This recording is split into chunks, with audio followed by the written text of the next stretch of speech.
Salut tout le monde, je suis très contente de vous retrouver aujourd'hui donc pour une nouvelle vidéo où on va ensemble regarder le genre d'enfant que j'étais étant plus jeune en fait. Avant de commencer la vidéo, je voulais juste vous parler de la petite box Chickers, comme tous les 3 mois je vous en parle parce que c'est une box trimestrielle et qui est 100% vegan, 100% éthique, 100% bio. Et je voulais vraiment vous parler de cette box aussi parce qu'elle est très intéressante au niveau des composants, au niveau de l'éthique et tout. J'ai vraiment adoré, c'est vraiment un 10 sur 10 pour le coup. Alors voici comment elle se présente cet été. Alors tout d'abord j'ai reçu des petites boucles d'oreilles. C'est des boucles d'oreilles qui sont 100% faites main, donc super éthique et tout. Et je connaissais pas non plus cette petite marque Black Tropicana. J'ai reçu une crème que j'ai testée d'ailleurs sur Inky Beauty. La compo est nickel, je l'ai testée, elle hydrate super bien, elle sent extrêmement bon mais c'est pas l'odeur trop entêtante.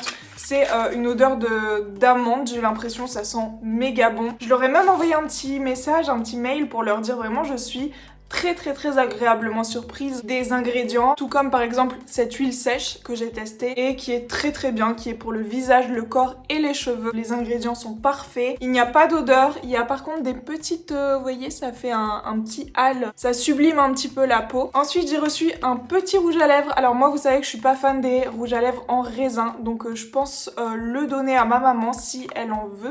Sinon je trouverais bien quelqu'un qui en veut, ça y a pas de souci. Alors c'est pareil, il est dans un petit emballage en carton, vous voyez, en papier. J'ai eu la même chose en mascara. Il est vegan, cruelty free. C'est très rare les box de beauté en tout cas où on peut avoir du bio, du vegan, du cruelty free.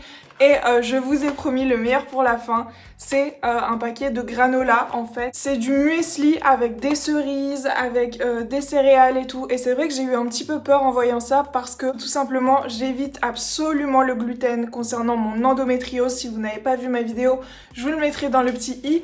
Mais le gluten c'est inflammatoire en fait pour le corps, du coup ça va faire surréagir toutes les inflammations du corps. Et j'étais très agréablement surprise parce qu'en fait il n'y a pas de gluten dedans. Apparemment le petit plastique il est à composter et ça c'est du carton, donc vraiment que dire de plus. Je suis pas payée pour en parler, j'en parle juste parce que ça me plaît de ouf et je pense vraiment qu'il faut mettre en avant ce type de marque. Donc voilà, n'hésitez pas à en parler autour de vous, la box Chickers. Alors en fait pour commencer la vidéo je me suis posé une question, je me suis dit comment vous montrer l'enfant que j'étais tout en vous parlant également de mon trouble en fait qui s'est développé, donc mon trouble de l'anxiété généralisée. Par quel biais vous montrer quel type d'enfant j'étais en société. Tout simplement j'ai retrouvé mes bulletins et je me suis dit que ça pouvait être bien de vous montrer un petit peu tout ça, surtout que je compte bien évidemment vous faire une vidéo à part entière sur ce trouble. Alors là il n'y aura pas de primaire ou quoi que ce soit, je crois que j'ai tous mes bulletins de collège. J'étais une assez bonne élève, hein, franchement ça allait. Je sais que sur plein de bulletins qu'on voit sur YouTube, des personnes qui lisent leurs bulletins,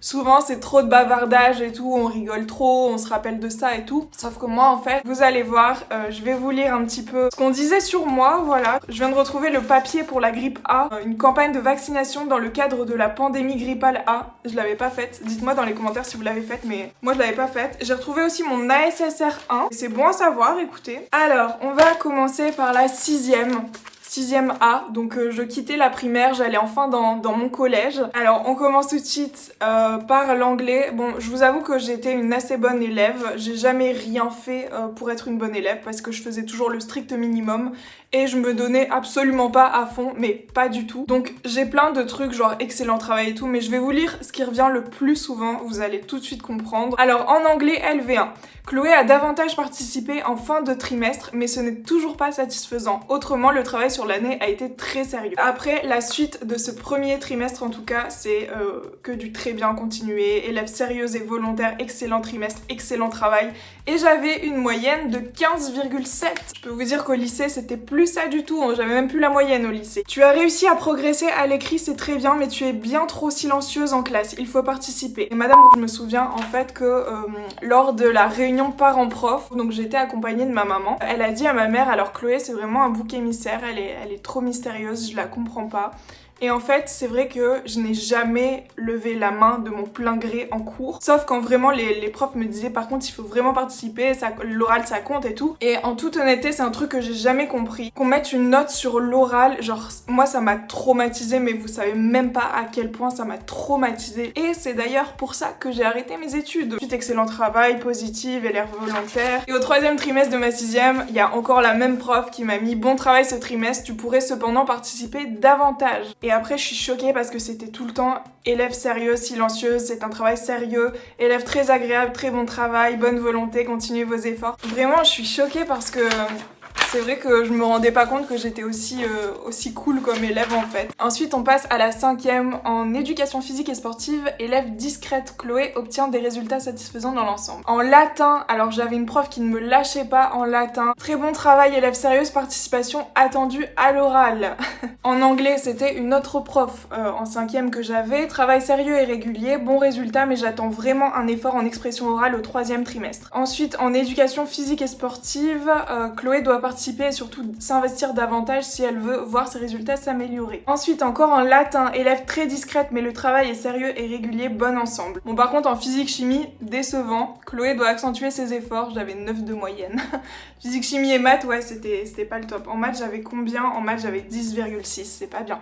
Par contre en anglais j'avais 16,35, en art plastique j'avais 17, en latin j'avais 14, enfin vous voyez les langues ça m'a vraiment passionnée. Et donc j'avais une moyenne générale de 13,16, ouais c'est pas top, je me souviens que j'étais un petit peu deg. J'ai jamais eu de parents qui m'ont mis la pression concernant mes notes, ça c'est clair et net, mais je sais que quand j'avais une mauvaise note, ouais ma mère elle était pas très contente, mais j'ai jamais eu vraiment la pression par rapport à mes notes. Je me souviens que j'avais une copine au collège qui pleurait quand elle avait un 12 sur 20, vous voyez, et ça c'est souvent à cause des parents qui mettent la pression. Moi j'ai la chance de vraiment pas avoir eu ce problème là. Cependant je n'arrivais toujours pas à participer, c'était en moi. Je sais pas trop si c'était la peur des autres, mais en fait pour tout vous dire j'ai pris un petit peu de recul sur ça et je me suis dit déjà j'étais tout le temps la plus grande de ma classe, donc je mesure 1m77 et j'ai toujours été la plus grande de ma classe, bon plus au collège parce qu'il y a des garçons qui étaient plus grands que moi et des filles qui arrivaient à ma taille aussi, mais en primaire c'est vrai que j'ai jamais voulu que l'attention se porte sur moi. Déjà étant donné que j'ai un nom qui est pas français, j'ai un nom de famille qui est étranger, extrêmement long, que les professeurs n'arrivent pas à dire. Donc forcément à chaque fois dès qu'on faisait l'appel, donc dans toutes les classes, tous les jours de l'école, les profs écorchaient mon prénom mais me demandaient comment ça se disait en fait. Donc à chaque fois toute l'attention était rapportée sur moi et je devenais rouge tomate. Mais finalement maintenant j'adore mon nom, c'est ce qui me rend unique on va dire. Mais voilà en fait j'avais pas trop envie de encore lever la main et que encore toute l'attention se porte sur moi. Par exemple les exposés ça a été pendant très longtemps ma phobie et je n'exagère absolument pas le mot phobie. C'est vraiment pas second degré, c'était ma phobie. Mes mains tremblaient, je suais de partout, je pensais que j'allais faire un malaise. Jusqu'en fac, en fait, c'est devenu ma phobie. Ensuite, en latin, la prof de latin, elle me lâchait archi pas. Elle disait qu'il faudrait simplement s'investir davantage à l'oral pour la suite. Ensuite, en français, avec madame, ouais, je vais pas dire le nom, on va éviter quand même. Je me souviens que c'est avec elle que j'ai fait, ma première crise d'angoisse, on va dire. En fait, elle piochait au hasard sur la liste, donc qui allait lire un long texte. C'était tombé sur Chloé, sur moi. Donc je commence à lire le texte et là d'un coup je fais une giga crise d'angoisse, c'est-à-dire que j'arrivais plus à respirer et j'ai dû dire je suis désolée, j'y arrive plus. Genre tout le monde s'est encore retourné sur moi et je crois que mon cerveau a enregistré l'oral en termes négatifs, c'est resté dans mon cerveau comme un sentiment négatif, une situation négative. Et du coup, jusqu'à la fac en fait, à chaque fois qu'il y avait quelque chose à l'oral qui se préparait, que ce soit lire un texte, que ce soit un exposé, ça a toujours été pour moi une source de stress mais immense. Vous n'imaginez même pas comment c'est possible. Je me suis tellement fait de mal entre guillemets par rapport à ça, je pensais que j'étais pas normale et ça me saoulait tellement. Et c'est vrai que j'en ai jamais parlé et à chaque fois je me disais voilà c'est mon petit secret, tant pis, je fais des crises d'angoisse quand il y a des choses à l'oral qui se passent en classe. Voilà, j'avais beaucoup de mal avec ça. Je pense que c'est toujours pas guéri en fait, c'est pour ça d'ailleurs que j'ai arrêté mes études parce qu'en fait mon corps ne suivait plus. Voilà pourquoi je ne participais pas à l'oral en fait et je me souviens exactement du moment. Je pense même que le texte il parlait d'une baleine ou un truc du genre, mais ça a toujours été une source de stress énorme, même au lycée, je sais que même mes meilleures copines ne savaient pas en fait, mais moi dans ma tête, quand la prof regardait sa liste et piochait au hasard, pour moi c'était vraiment le pire truc. Et s'il y a des personnes professeurs qui me regardent, ou institutrices, instituteurs qui me regardent, ne faites pas ça s'il vous plaît, ça peut être tellement traumatisant pour un enfant, mais moi je suis traumatisée à vie de ça, vraiment. Même si quand on me voit maintenant, bon, j'ai l'air assez épanouie et sûre de moi, mais je suis chez moi devant une caméra toute seule où je peux me planter, il y a le montage, je peux faire des crises d'angoisse, il y a le montage. Par contre en classe c'était vraiment très dur. Et voilà, si vous êtes instituteur, institutrice, demandez aux élèves volontaires vraiment qui veulent s'essayer à lire des textes à l'oral, à faire des exposés, à se montrer devant tout le monde. Mais clairement, il y a des élèves qui ne sont pas prêts pour ça. Et moi, du haut de mes 23 ans, je ne suis pas encore prête pour ça. Et je crois que ça s'est développé, c'est ce que j'avais dit à mon dermato pour mon psoriasis. Je sais pas si vous vous souvenez, j'avais fait un vlog où j'avais été voir le dermato, je vous disais ce qu'il avait dit par rapport à mon psoriasis et tout. Il m'avait demandé si j'avais eu des chocs et tout, j'ai dit non, franchement, j'ai pas forcément eu de décès dans ma famille. Enfin, je veux dire, j'ai pas eu de choc qui m'a vraiment turlupiné pendant des années.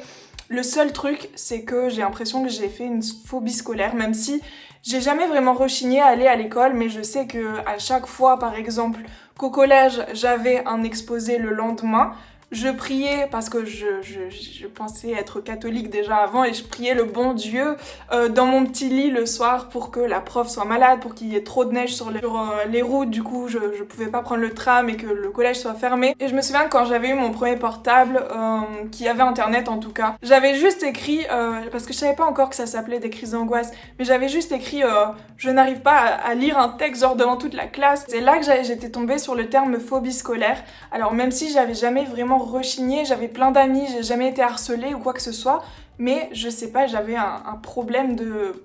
peut-être pas de confiance en moi, je sais vraiment pas, mais en tout cas tout ce qui se passait à l'oral où je devais m'exposer seule devant toute la classe, c'était un enfer pour moi, vraiment. Pourtant, contrairement à ce qu'on peut penser, j'ai jamais eu de soucis par exemple pour un entretien d'embauche, pour mes rendez-vous médicaux, que ce soit par exemple hier j'ai eu un rendez-vous à la banque, ça s'est super bien passé parce que j'étais toute seule face à une autre personne. Bon, hier c'était 2 personnes à la banque, j'arrive à gérer, mais on va dire quand c'est des enfants, et je crois aussi que j'ai un petit traumatisme avec les enfants, et ce pourquoi aussi je ne veux pas d'enfants, genre pour tout vous dire, quand il y a des enfants ou une nuée d'enfants du centre aéré qui arrivent vers moi sur un trottoir, je change de trottoir, vraiment. Et les profs, au lieu de se dire bah tant pis, elle est comme ça, il y a des enfants plus introvertis que les autres, ils continuaient à vouloir me faire participer, on me piège sur la liste, Chloé, bah tiens Chloé, on t'entend pas souvent, tu vas nous lire ça, alors que moi j'étais terrifiée, mais mes mains tremblaient, mes jambes tremblaient, tout mon corps tremblait, et c'était vraiment pas la chose à faire de forcer un enfant à faire ça. Et on va passer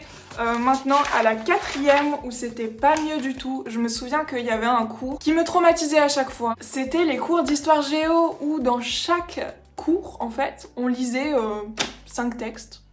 Et moi, j'étais là genre... prier qu'on ne tombe pas sur mon nom. Alors pourtant, vous voyez, en éducation musicale, je faisais de la chorale. Oui, assez bien dans l'ensemble, très bien en chorale. Ensuite, en espagnol, alors madame, ouais, je me souviens d'elle complètement. En fait, en espagnol, j'ai une phrase qui est restée dans ma tête à tout jamais.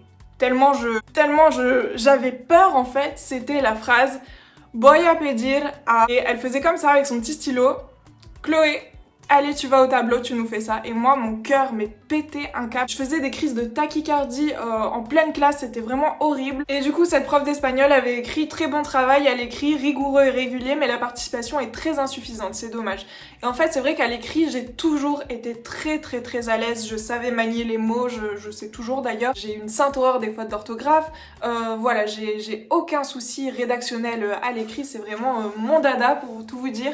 Et je pense que dans un sens, j'essayais de me rattraper comme ça en fait. Dans un sens, tant mieux que j'étais à l'aise à l'écrit. Encore en français, juste en dessous, bon trimestre, Chloé a un bon niveau et son attitude est très sérieuse. Toutefois, une absence totale de participation est à déplorer. Mais moi, j'étais tellement pas dans ce délire de participer, de concurrence, de qui aura la meilleure note et tout. Moi, je faisais mon taf et c'était tout. Je me suis jamais pris la tête. Ensuite, vous voyez, en latin, il y a encore une prof qui m'a dit « Il faut garder confiance en vous ». Et je pense qu'il y avait vraiment un manque de confiance énorme. Pourtant, Pour tout vous dire, j'ai été élevée dans la famille la plus aimante possible. Pour tout vous dire, tous les jours, avec ma mère, on se dit qu'on s'aime, qu'on est super importantes l'une pour l'autre. Tous les jours, ma mère, elle me dit que je suis la plus belle, que je suis l'amour de sa vie, que je suis le plus beau jour de sa vie, que ma naissance, c'est vraiment un truc de fou. Et pour autant, j'ai réussi à ne pas avoir confiance en moi. Et pourtant, chez moi, quand j'étais en famille, chez moi, j'étais la fille la plus extravertie du monde, qui rigolait, qui chantait, qui sautait partout, qui faisait du sport, qui... Enfin voilà, j'étais vraiment tout à fait normale, entre guillemets. C'était juste en société, avec les autres, où j'avais vraiment un gros souci de confiance, je sais pas pourquoi. Peut-être à cause de mon nom de famille, parce que j'étais grande, la plus grande, je sais pas du tout. D'ailleurs, je vous avais fait une vidéo il y a très longtemps où je vous donnais des tips sur comment j'ai eu confiance en moi, je vous la mettrai dans le petit i. Elle est très bien parce que ça parle aussi des appels téléphoniques et tout.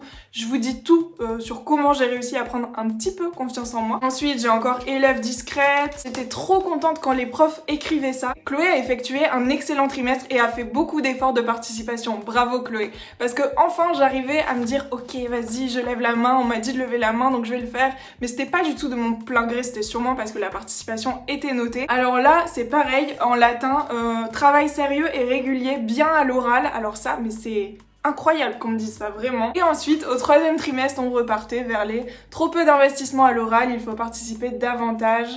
Très bon travail ce trimestre, c'est juste dommage qu'elle ait si peu participé en début d'année. Des résultats excellents à l'écrit, mais aucune participation en classe, c'est dommage. Encore sur le même bulletin, en mathématiques, on me dit élève sérieuse et travailleuse qui devrait peut-être participer davantage en classe. Voilà, c'était tout le temps ça, mes bulletins. Et ma mère, à la longue, bah, elle était habituée en fait. Mais elle se disait que j'étais super bien chez moi, j'étais super bien en famille, bah elle voyait pas vraiment le souci, c'est juste que j'étais timide en fait pour elle et puis voilà, c'était tout. Sauf que bah ouais, je faisais vraiment des grosses crises d'angoisse. La nuit, ouais, j'y pensais, je me disais vas-y, je suis pas normale, ça me saoule et tout. Là, par exemple, j'étais en 3e. On commence par un bon trimestre mais pas assez de participation, très bien à l'écrit mais aucune participation. Résultat satisfaisant à l'écrit mais la participation reste insuffisante, c'est dommage. Chloé fournit un travail régulier et satisfaisant, j'aimerais cependant l'entendre participer plus souvent à l'oral, elle a les capacités pour encore mieux réussir si elle s'implique davantage. Trop discrète bien sûr, mais l'écrit est très satisfaisant.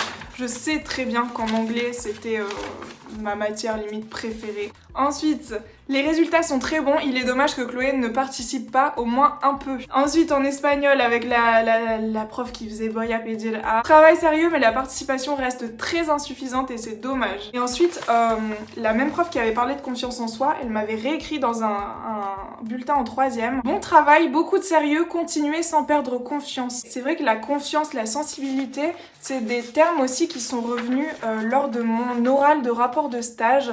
J'ai dû faire un oral de rapport de stage en licence 3 de langue étrangère appliquée et je vous avais fait une vidéo sur ma licence de langue étrangère appliquée. D'ailleurs, si vous souhaitez la voir, je vous la mettrai dans le petit i. Et c'est vrai que quand j'ai fini en fait je crois que c'était 20-30 minutes, donc vous imaginez bien que 20-30 minutes, ça s'est quand même bien passé, mais à la fin, la prof m'a dit qu'il était adorable, une prof vraiment très gentille, très compréhensive et tout. D'ailleurs, qui m'a mis un 18, donc à l'oral pour moi c'est waouh, incroyable. Et elle m'a dit, vous avez pas un problème de sensibilité, mais vous êtes trop sensible, elle m'a dit tout de suite. Alors meuf, je suis cancer, je pense que les cancers... Vous savez de quoi je parle. Et mon ascendant lunaire aussi c'est cancer. Et j'ai un autre ascendant aussi qui est cancer. Donc bref, j'ai 3 cancers dans mon truc lunaire, vous voyez. Donc bref, la sensibilité, ça me connaît. Ouais, ça m'avait un petit peu choqué qu'elle me dise vous êtes trop sensible, il faut avoir confiance en vous et tout. Vous voyez, jusque la L3, donc en L3 j'avais quel âge? J'avais 22 ans je crois. Ça m'a suivi jusque là. Pour tout vous dire, j'ai jamais eu de soucis quand je devais faire par exemple à mon TPE en 3e. Non. À mon TPE en première, j'ai pas vraiment eu de soucis parce que c'était devant des profs. Et les profs, il y avait genre 2 profs, d'ailleurs c'était sur la corrida. Et j'ai eu aucun souci. J'ai aucun souci lors de mes entretiens d'embauche, j'ai aucun souci lors de mon rapport de stage. Vraiment, ça a été dans l'ensemble, j'ai pas dit ouais je peux plus et tout. Ça a vraiment été, je sais pas pourquoi, c'est vraiment quand c'est devant la classe, devant tout le monde, et jusqu'en licence en fait ça m'a suivi cette phobie des exposés. Vraiment je séchais tous les cours où on voyait des textes, donc pour vous dire j'en ai séché un bon paquet, mais parce que j'avais peur en fait. Et je sais pas si aujourd'hui mon traitement arriverait à régler ce problème. Mais en tout cas, oui, ça a commencé en 5e et je pense que encore aujourd'hui, je serais pas prête, vous voyez. Donc, s'il vous plaît, ne forcez pas les enfants à faire ce dont ils n'ont pas envie. Encore à l'écrit, il y a personne qui peut te juger, je veux dire, c'est entre toi et ta copie et par l'intermédiaire du prof. Mais quand c'est devant toute la classe, vraiment, moi, c'était un truc... je pouvais pas, c'était trop dur pour moi, vraiment. Donc je suis très contente d'avoir arrêté les études pour ça. Je sais que je voulais faire un master à distance, sauf qu'à Lille, ils faisaient pas ce master-là à distance, enfin bref. Et finalement, je me suis dit, bah écoute, j'arrête, j'ai assez donné, sachant que j'avais redoublé suite à un souci de santé ma licence 2, c'est-à-dire que j'ai fait 4 ans de fac au lieu de 3. Je sais même pas si je peux dire que ça m'a endurci parce que ça m'a plus traumatisé qu'autre chose. Je voulais partager avec vous mes bulletins, mes résultats, n'hésitez pas à me dire si vous étiez le même type d'enfant que moi, on va dire, une petite élève timide, discrète, mais qui essaye quand même de bien faire, qui a des bons résultats et tout. En tout cas, j'espère que ça vous aura plu et je vous fais plein de gros bisous et je vous dis à la prochaine. Ciao.